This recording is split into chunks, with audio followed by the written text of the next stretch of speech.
capítulo 53, versículo 1. Ora, quem creu em nossa pregação e a quem foi revelado o braço do Senhor, ele cresceu diante dele como uma terra árida e estéril. Ele não aparentava qualquer formosura ou majestade que pudesse atrair os seres humanos. Nada havia em seu aspecto físico pelo que pudéssemos ser cativados. Pelo contrário, foi desprezado e rejeitado pelos homens.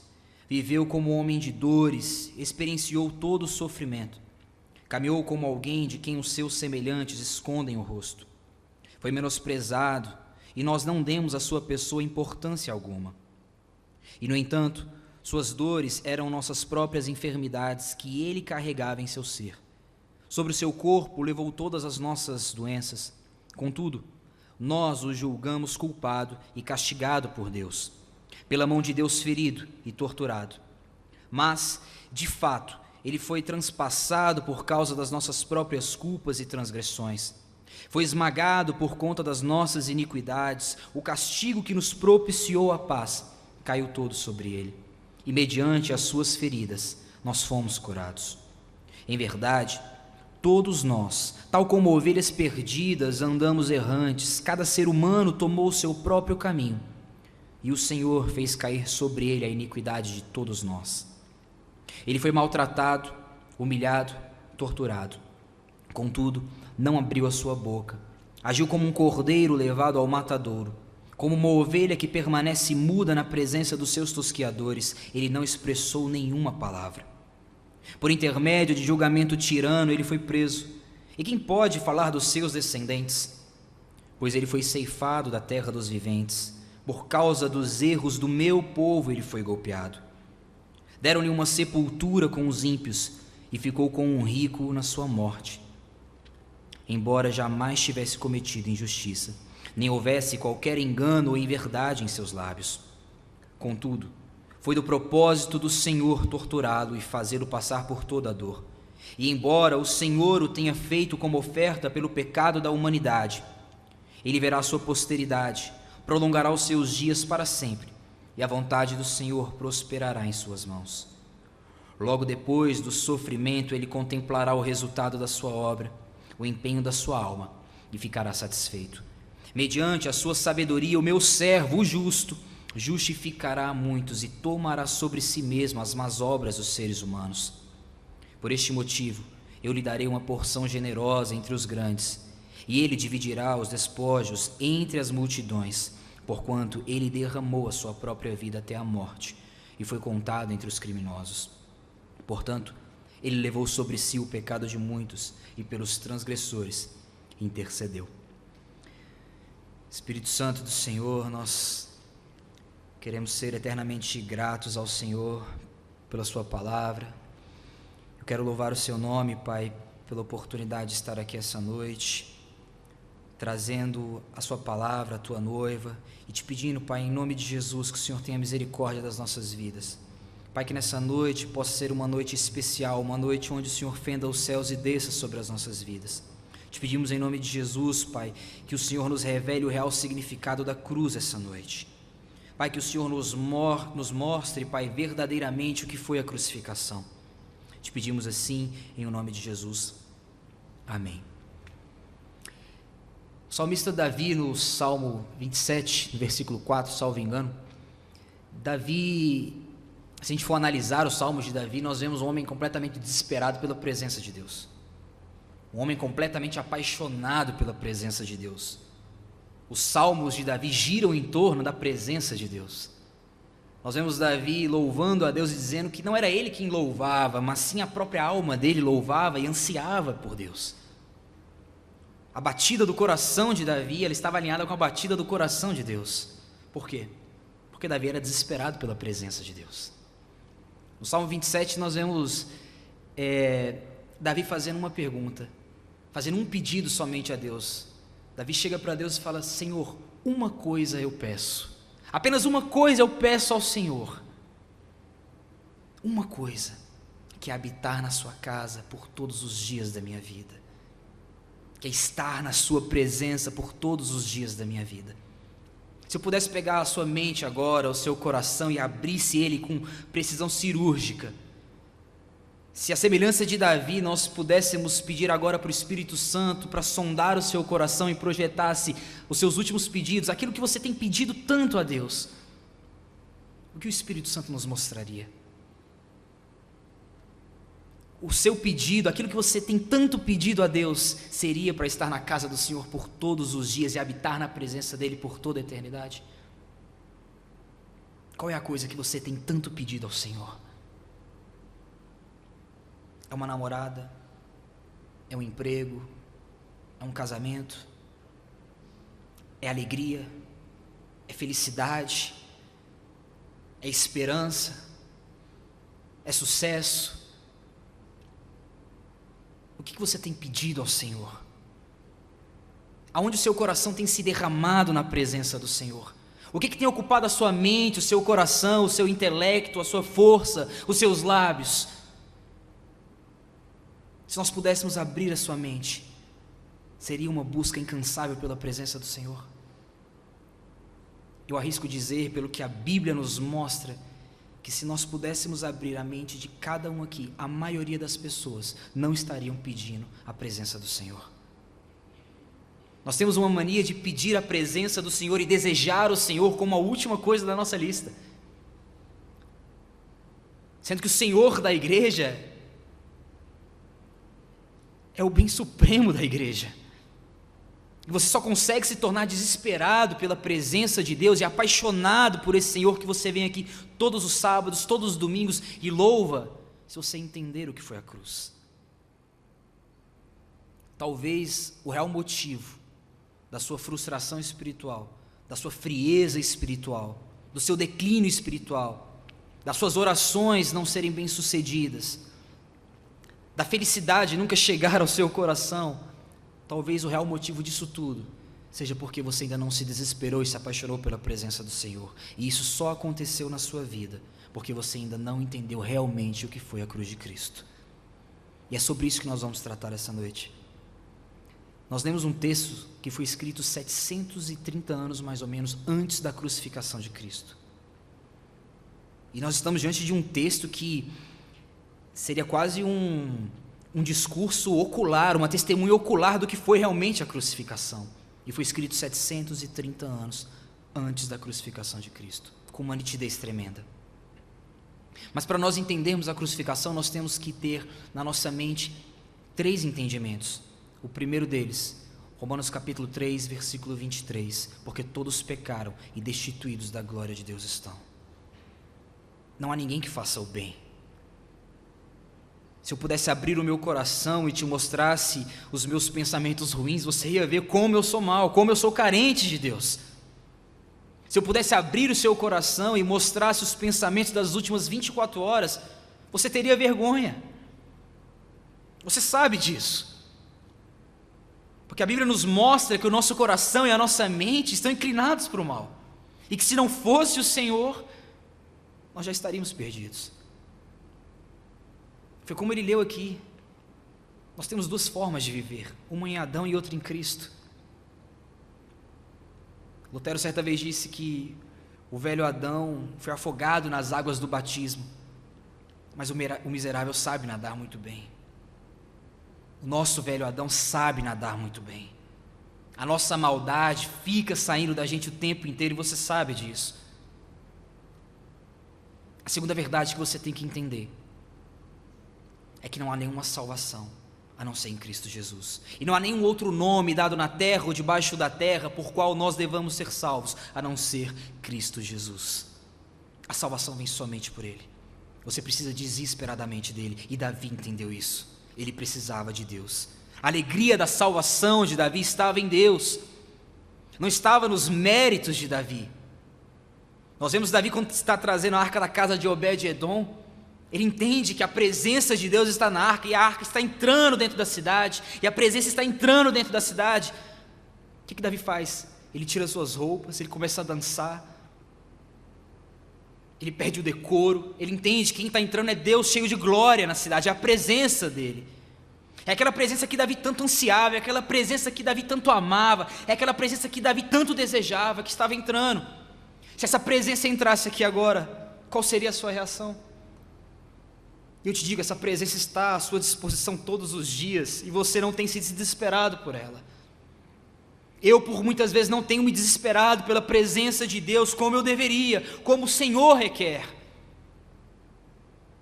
A Bíblia diz, Jesus é muito claro, dizendo qual é o maior mandamento, que é amar ao Senhor, o nosso Deus, acima de todas as coisas, com toda a nossa mente, com todo o nosso intelecto e com toda a nossa força, acima de todas as coisas, acima de tudo, acima de você, acima dos seus filhos, acima dos seus sonhos. Esse é o amor que Deus requer de nós. Esse é o desespero que Deus requer de nós por Ele. É isso que Deus quer, esse é o propósito de Deus para a sua vida. O propósito de Deus para a sua vida não é que você seja feliz, a felicidade está nele. O propósito de Deus para a sua vida não é que você seja salvo de coisas dessa terra, porque a salvação já está nele. O propósito de Cristo para a sua vida é Ele. Nada além dele, nada além da presença dele. É por isso que você precisa se desesperar pela presença dele. E a última verdade que você precisa entender, que aquele que não nascer de novo, não herdará o reino dos céus. Você precisa nascer de novo, e esse novo nascimento só está em Cristo Jesus. É por isso que essa noite, Deus vai te mostrar um ângulo diferente da cruz de Cristo. Versículo 1 de Isaías 53. Ora, quem creu em nossa pregação e a quem foi revelado o braço do Senhor.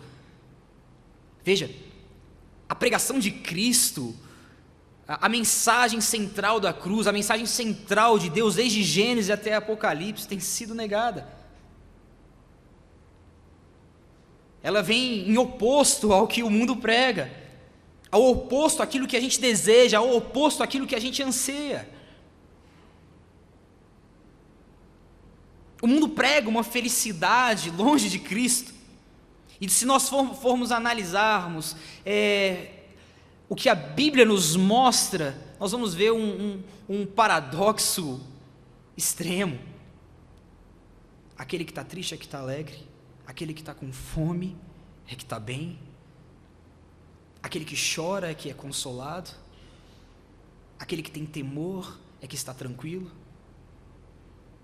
Vejam, é uma mensagem totalmente antagônica ao que o mundo prega. É uma mensagem totalmente antagônica àquilo que o nosso coração também deseja. É uma negação. É um custo alto. Deus requer isso de você. Que você entenda isso, que você entenda o fator custo do que é servir a esse Cristo, do que é ser realmente crucificado. Não é um mero apelo que você vem e se declara Jesus e toca uma música bonita e você diz que aceitou. Não. É uma regeneração, é uma mudança, é um novo nascimento, é uma transformação.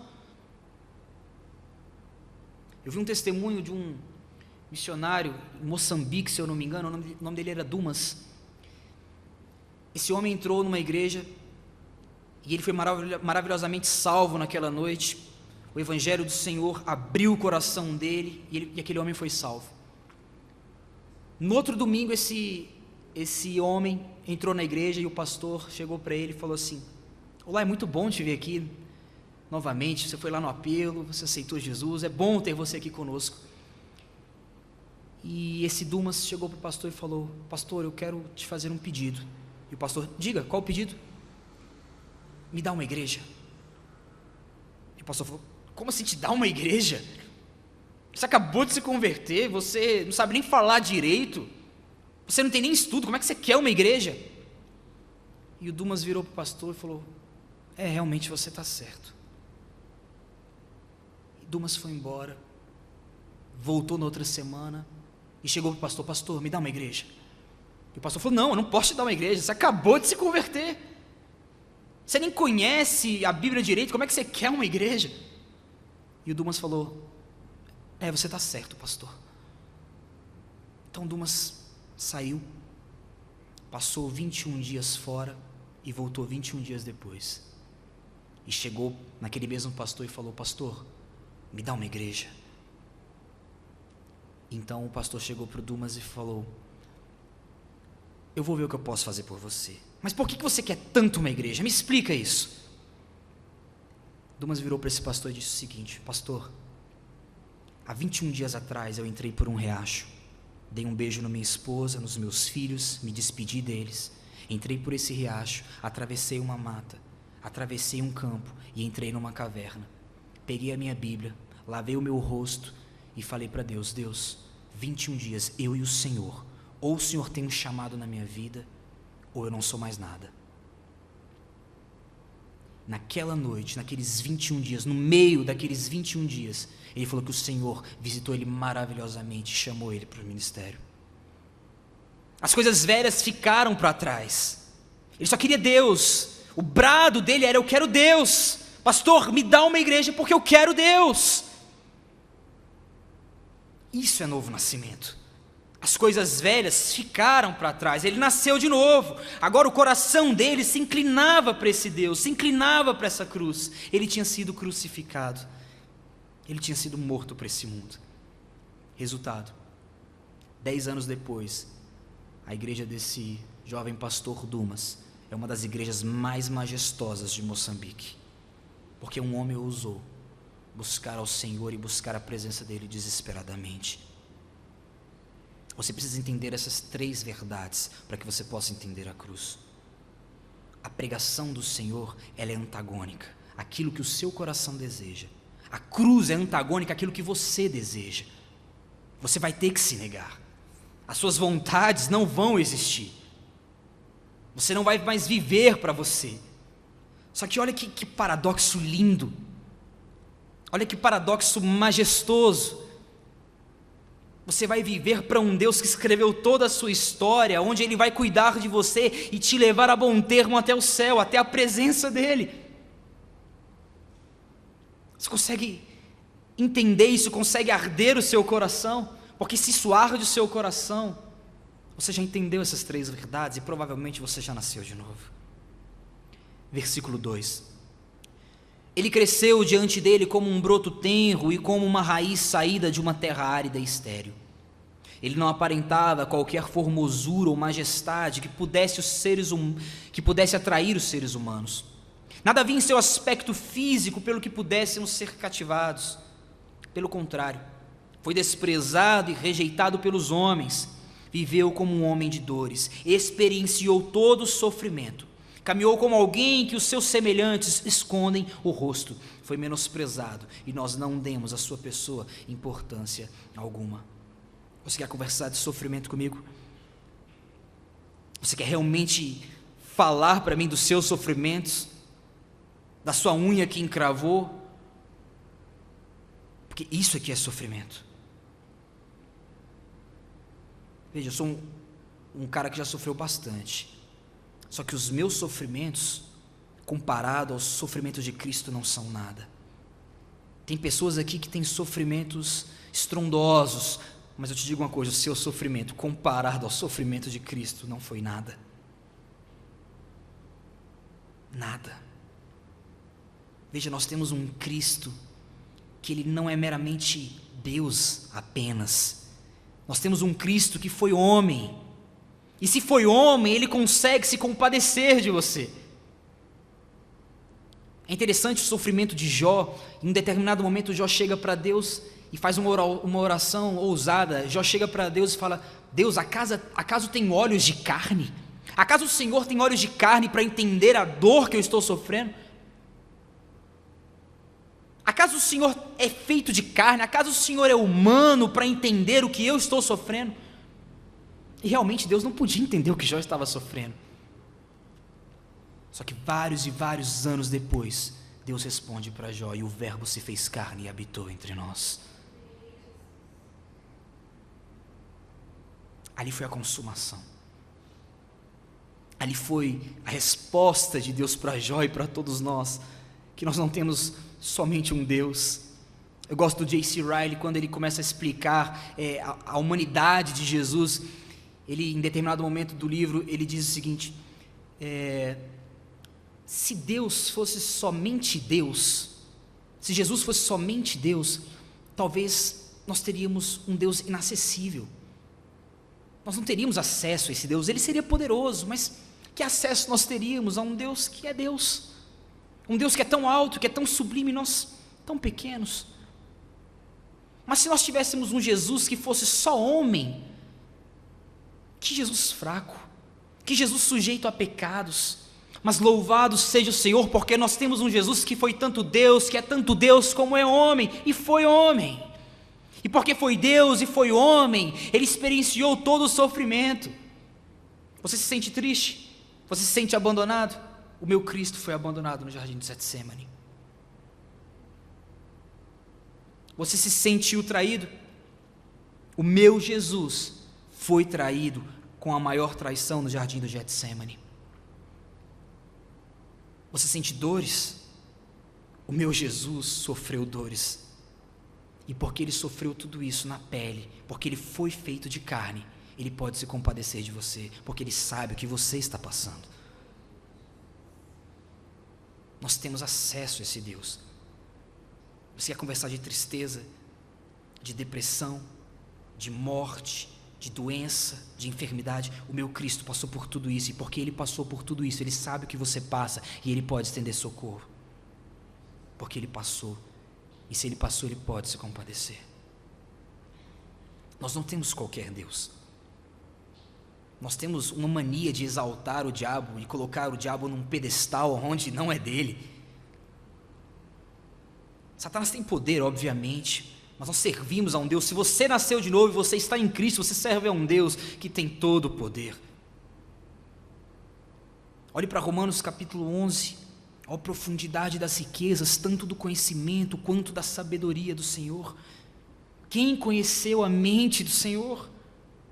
Quem foi o seu conselheiro? Quem o instruiu? Quão insondáveis são os teus caminhos e quão inescrutáveis são os teus juízos. Porque dele, por ele e para ele são todas as coisas, glórias, pois a ele eternamente, amém. Você consegue entender esse Deus? Você consegue entender o Deus que você serve? E se você ainda não entendeu isso, a sua alma ainda não conseguiu se desesperar pela presença dele. Versículo 4. E no entanto, suas dores eram as nossas próprias enfermidades que ele carregava em seu ser. Sobre o seu corpo levou todas as nossas doenças. Contudo, nós o julgamos culpado e castigado por Deus, pela mão de Deus ferido e torturado. Mas, de fato, ele foi transpassado por causa das nossas próprias culpas e transgressões. Foi esmagado por conta das nossas iniquidades. O castigo que nos propiciou a paz caiu todo sobre ele, e mediante as suas feridas nós fomos curados. Veja, o castigo que nos propiciou a paz. Nós temos um evangeliquez que está no nosso sangue, ainda mais para quem cresceu na igreja, o tal do graça e paz. Graça e paz, aleluia, amém. E muitas vezes nós falamos essas coisas sem nem entender o real significado delas. Pergunte aí no seu próprio coração: você sabe o que é a tal da graça e a paz? A Bíblia diz que nós éramos inimigos de Deus, preste atenção nisso. A Bíblia diz que se você entrou aqui essa noite e você ainda não nasceu de novo, você ainda está embaixo de status de inimizade com Deus. Você precisa de Deus desesperadamente, você precisa de Cristo desesperadamente. A Bíblia diz que aqueles que ainda não estão em Cristo, ainda não nasceram de novo, e por isso são inimigos de Deus, são indesculpáveis, precisam dele.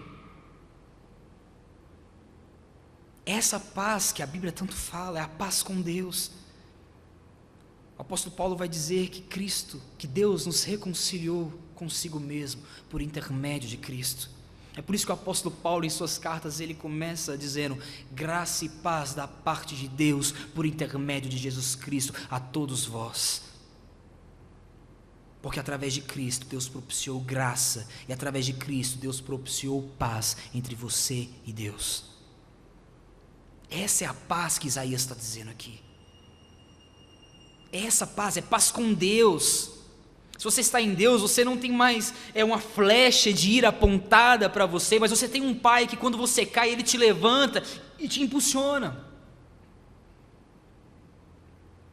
Essa é a paz que você precisa. É por isso que a Bíblia diz em Lucas que quando Jesus nasce, os anjos cantam glória a Deus nas maiores alturas, porque nasceu o Cristo, e paz na terra por isso. Paz na terra entre os homens. Essa é a paz que a Bíblia tanto fala, a paz com Deus. Essa é a paz que excede a todo entendimento, e essa é a paz que você precisa. Você precisa entrar em acordo de paz com Deus essa noite, meu irmão. Você precisa disso. Versículo 6. Em verdade, todos nós, tal como ovelhas perdidas, andamos errantes. Cada ser humano tomou seu próprio caminho e o Senhor fez cair sobre ele a iniquidade de todos nós. Vocês já notaram como a Bíblia sempre nos chama de ovelha? E eu não sei se você sabe, mas a ovelha é o bicho mais tonto de toda a terra. A ovelha tem uma capacidade de memória absurdamente fraca. Você chega para a ovelha e fala, sai ali do barranco. Ela vai cair no barranco. Você chega para a ovelha e afasta ela do perigo. Ela vai lá para o perigo, porque ela esquece. A ovelha não tem memória. A ovelha é tonta. É por isso que a Bíblia nos chama de ovelha. Porque eu e você, nós somos tontos. Nós não temos memória. Você já notou como a gente esquece das coisas que o Senhor fala conosco? Você já notou a facilidade com que as coisas que o Senhor nos ensina são esquecidas? Como a nossa mente esquece e deturpa as coisas que o Senhor fala conosco? É por isso que em João capítulo 14, Jesus vai dizer que era necessário que ele subisse para que o conselheiro viesse, e que uma das missões do Espírito Santo seria lembrar os cristãos dos ensinamentos de Cristo.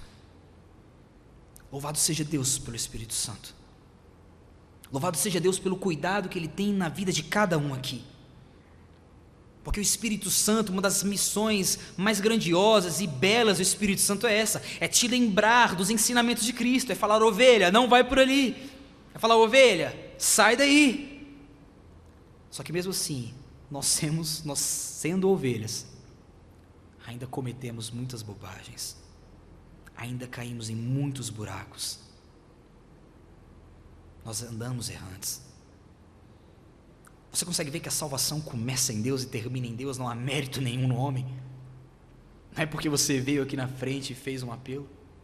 Ela começa em Deus, ela termina em Deus e é exaltada somente em Deus. Justamente por isso, porque nós somos ovelhas, porque nós andamos errantes.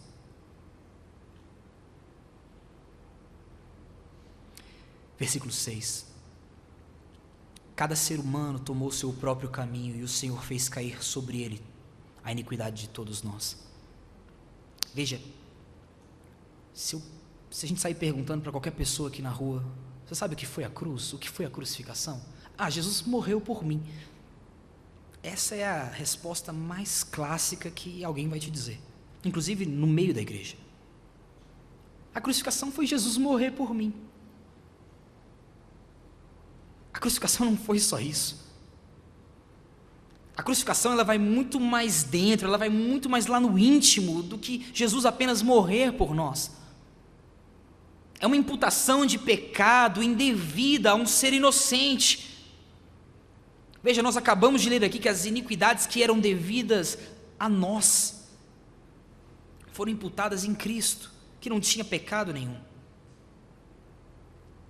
Todo mundo que já deve ter ouvido aquela historinha que a gente tinha uma dívida com o diabo e Deus foi lá e o diabo perguntou, o que você quer? E Deus falou, e o diabo falou, quero Jesus, e Deus foi lá e Jesus morreu e a dívida era com o diabo. Essa é a maior mentira que existe. A dívida que nós tínhamos não era com Satanás. Satanás não tem esse poder e nunca terá. A dívida que nós tínhamos era com Deus. A Bíblia diz em Colossenses que o escrito de dívida foi retirado não das mãos de Satanás, Essa dívida era nossa, e não fomos nós que pagamos a conta dela, mas sim o próprio Cristo.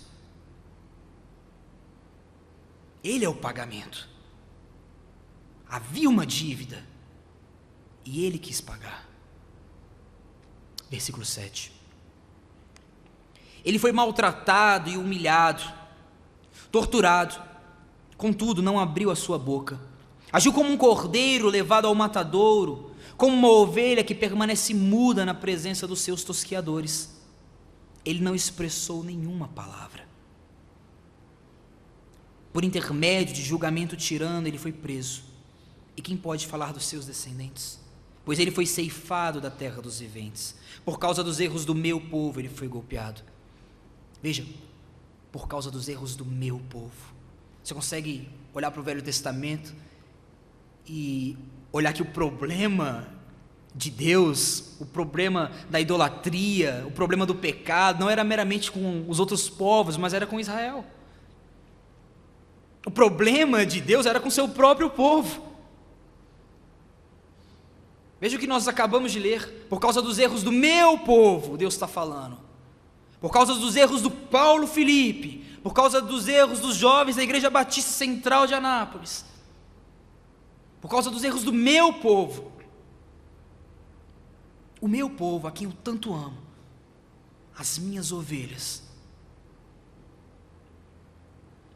Todo mundo aqui já deve ter assistido o filme A Paixão de Cristo.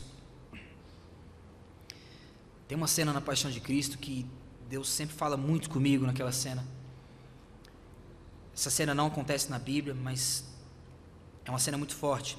Jesus está abraçado à cruz e de repente ele cai, e Maria está de longe olhando Jesus, e naquele momento ela lembra de uma cena quando Jesus era criança e Jesus caiu, e ela foi correndo até Jesus criança e levantou e falou: filho, eu estou aqui. Naquele momento que ela lembra disso, ela olha para Jesus abraçado na cruz, caído no chão, e vai correndo até Jesus, na esperança de ajudá-lo, naquele ímpeto de mãe de ajudar a Cristo. E ela chega para Jesus e fala: filho, eu estou aqui. Então Jesus abraça a cruz, coloca a mão no rosto dela e fala: veja como eu renovo todas as coisas, e se levanta abraçado à cruz. Veja, Maria nessa cena hipotética, ela não entendeu a cruz ali, naquele filme. Não era ela que estava ali para ajudar. Ela não poderia fazer nada para salvar os pecados dela. Mas era Cristo que estava ali. A cruz foi exatamente isso. Não foi um grito de Maria, um grito do Paulo, um grito de nenhum cristão, um grito de nenhum ser humano trazendo salvação, mas sim um grito do próprio Cristo, do próprio Deus, dizendo: filhos meus, eleitos de Deus Pai, sou eu que estou aqui propiciando salvação a vocês. Sou eu que estou aqui sendo golpeado pelo erro de vocês e com todo o meu amor querendo salvar vocês. É por isso que, se você não entender isso, você não consegue se desesperar pela presença do Senhor, assim como Davi. É por isso que, se você não entende realmente o que foi a crucificação, você nunca vai ter motivação, a motivação que Davi tinha, a paixão e o amor que Davi tinha pela presença dele. Você não vai amá-lo acima de todas as coisas se você não entender realmente o que foi a crucificação. O maior sentimento que Deus pode colocar num ser humano é o amor, e o maior sentimento que Ele requer do ser humano para com Ele é o amor. Você não deve nada a Deus, somente toda a sua vida. Consegue ver o paradoxo? Somente toda a sua vida, somente tudo que você é. Você precisa de Cristo desesperadamente. Talvez você entrou aqui essa noite sem entender a cruz. Talvez você entrou aqui essa noite, você tem 20 anos de igreja, até hoje ainda não entendeu a cruz, e hoje está fazendo todo sentido o porquê tamanha tristeza, o porquê tamanha dor, o porquê tamanho sofrimento, o porquê que as coisas não acontecem, sendo que Jesus está na sua frente falando: venha até mim. Jesus não está atrás de você te empurrando e falando: vai lá para Deus. Não, Jesus está na sua frente dizendo: filho, venha, eu vou te conduzir a bom termo. Eu vou te levar até o céu. Isso não quer dizer que não vai ter dor, que não vai ter sofrimento, que não vai ter tristeza, que não vai ter depressão, que não vai ter doença. Essas coisas virão. Só que o Senhor vai estar do seu lado. Isso é completamente diferente. Olha para a vida do apóstolo Paulo. Por dentro, tremores, temores, dores, fui apedrejado, passei fome, mas posso todas as coisas naquele que me fortalece. Veja, a Bíblia diz que a alegria do Senhor é a nossa força. Não que a nossa alegria é a força do Senhor. Então pode estar dando tudo errado, mas se o Senhor está alegre, isso nos fortalece. Você consegue entender por que você precisa de Cristo? Você consegue entender por que Cristo é o remédio para esse mundo caído? Porque Cristo é a verdadeira alegria? Versículo 9. Deram-lhe uma sepultura com os ímpios e ficou com o rico na sua morte, embora jamais tivesse cometido injustiça, nem houvesse qualquer engano ou inverdade em sua boca. Contudo, preste muita atenção no versículo 10. Contudo, foi do propósito do Senhor torturá-lo, fazê-lo passar por toda dor. Eu diria que esse versículo é o versículo mais importante de toda a Bíblia. Se a Bíblia se resumisse nessa passagem, já seria motivo suficiente para você dobrar os seus joelhos e se render ao senhorio de Cristo pelo resto da sua vida. Veja, a Bíblia diz que foi do propósito do Senhor, foi do agrado do Senhor matar o Filho dele naquela cruz. Você quer discutir o sofrimento da cruz comigo e imputar o real sofrimento da cruz a um chicote, a uma coroa de espinhos? O real sofrimento da cruz não foi o que homens insignificantes fizeram a Jesus. Você acha realmente que o que fez Jesus tremer por dentro no jardim do Getsemane foi uma coroa de espinhos? Se você acha isso, você não entendeu a cruz ainda. O real sofrimento da cruz não foi o que homens fizeram a Cristo. O real sofrimento da cruz foi o que Deus fez a Cristo. Uma das passagens de Mateus, Pedro tira sua espada, corta a orelha de Malco, e Jesus chega para Pedro e diz: Pedro, embainha a tua espada, acaso eu não beberei do cálice que meu Pai me preparou? Esse é o real sofrimento da cruz. Naquela cruz, Deus, o Pai, despedaçou o Filho dele com toda a ira, com todo o ódio santo e digno que o pecado requer. Aquela ira que devia ser dada a nós, derramada toda sobre Cristo na cruz. A real dor da cruz é essa, e não um chicote. A real dor da cruz é o que o Pai fez ao Filho. E dessa vez não haveria um intervalo, assim como Abraão e Isaac. Dessa vez não havia nenhum cordeiro que pudesse salvar. Esse foi o real pagamento da cruz. John Piper uma vez disse algo muito interessante: sempre será escândalo o assassinato planejado de um pai matando seu filho na cruz. Deus assassinou o filho dele naquela cruz, e esse é o real escândalo da cruz. Essa é a real loucura da pregação. É por isso que eu não admito assistir uma pregação onde pregue um Cristo fraco, um Cristo carente, que se você não vier até ele vai chorar. O fato de Deus querer você não quer dizer que ele precise de você. Entenda isso, é você quem precisa dele. É a sua vida que está em pedaços, é a sua vida que está inclinada à beira da condenação, não a de Deus. Uma das coisas mais absurdas que alguém pode dizer é a seguinte: eu não me renderei ao senhorio de Cristo. Ele não será o Senhor da minha vida. Eu te digo uma coisa: Ele é o Senhor da sua vida, você aceitando ou não, você querendo ou não. Ele é o Senhor de toda a terra, Ele domina sobre o inferno, sobre o céu e sobre tudo. Tudo está na mais completa ordem e obediência absoluta, de acordo com o seu poder. Satanás não anda 1 milímetro a mais se não for por permissão de Deus. E você acha realmente que Deus não é o Senhor da sua vida? Você acha realmente que Deus vai pedir permissão para algo? Para você? Para mim? Ele é o Senhor da sua vida, Ele é o Senhor dos senhores.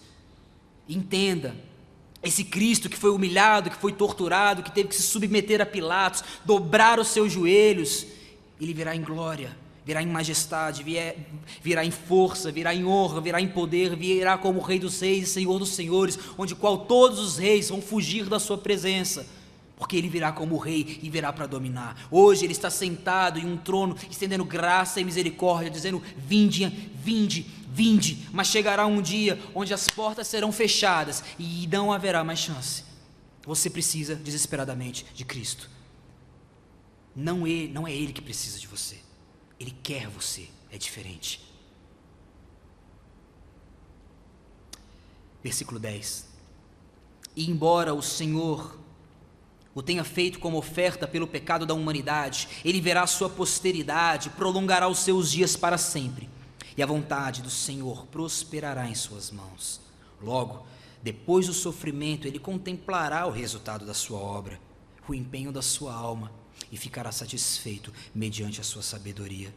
O meu servo, o justo, justificará muitos e tomará sobre si mesmo as más obras dos seres humanos. Essa é a grande pergunta da Bíblia. Como é que pode pessoas tão caídas como eu, como você, cheias de pecado, nós quebramos a lei do Senhor com mente, palavras, pensamentos, atitudes. Como é possível um ser humano tão caído, longe da presença de Deus, se tornar justo aos olhos de Deus? A resposta é Cristo. A resposta é Cristo. Naquela cruz, Cristo fez justiça. Ele é a justiça. E a Bíblia diz que a justificação vem somente pela fé. Vem somente crendo, não é por obras. A sua salvação não vem por nada que você possa fazer. Ela começa em Deus e termina em Deus. Ela começa aqui essa noite com Deus quebrando seu coração, lançando seu coração em 1000 pedaços no chão e te mostrando que você é um pecador indigno e que precisa dele. Que você precisa da salvação dele, do amor dele, do cuidado dele, da esperança dele, da alegria dele. A salvação é realmente algo marcante.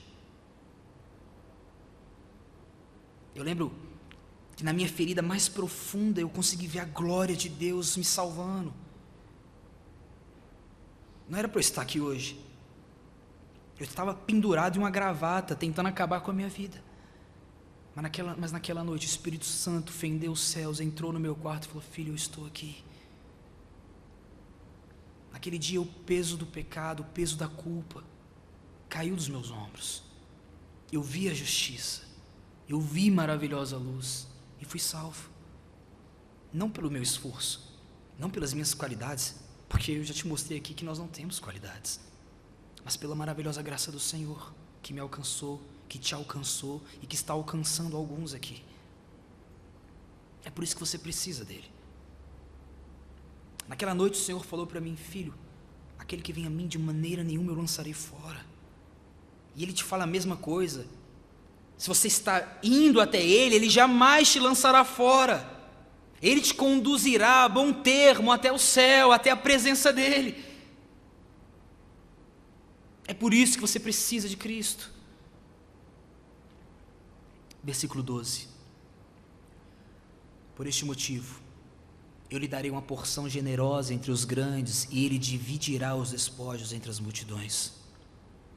Porquanto ele derramou sua própria vida até a morte, e foi contado entre os criminosos. Portanto, ele levou sobre si o pecado de muitos, e pelos transgressores intercedeu.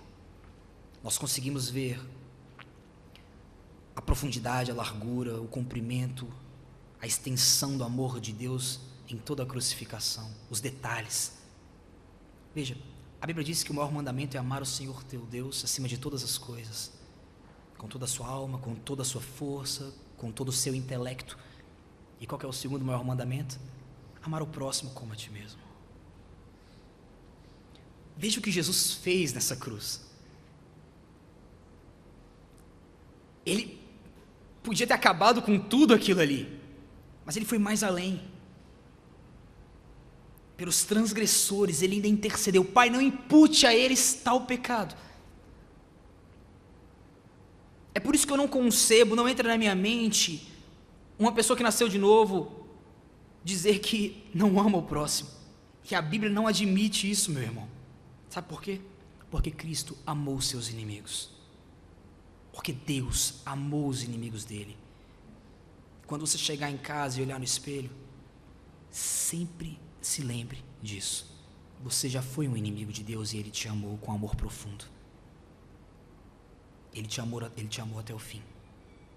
Ele estendeu salvação e foi até o fim. E se hoje você cair num buraco, Ele vai até o fim para te tirar de lá de novo. Porque Ele te amou até o fim. É por isso que você precisa desse Cristo desesperadamente. E não é Ele que precisa de você. É por isso que você precisa entender a cruz, para que você se torne apaixonado por ela.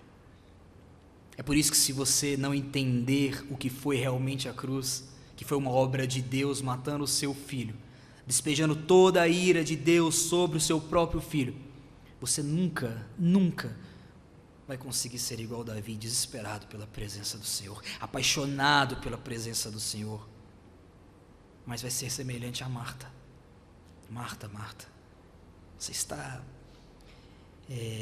pensando em coisas demais, preocupada com coisas demais, mas Maria escolheu a melhor parte. É por isso que você precisa desse Deus, é por isso que você precisa dessa cruz, e é por isso que você precisa desse Cristo. Ele foi um fiel sacerdote, nos amou até o fim, estendeu a sua mão e a sua salvação na nossa ferida mais profunda, te resgatou do império das trevas e te transportou para o reino do Filho do amor, te salvou, te curou, te amou com um amor que ninguém mais poderia te dar, te ama e te amará para sempre. Ele será o mesmo ontem, hoje e para sempre. E é por isso que você precisa dele ontem, hoje e para sempre. Que Deus abençoe você. Vamos orar?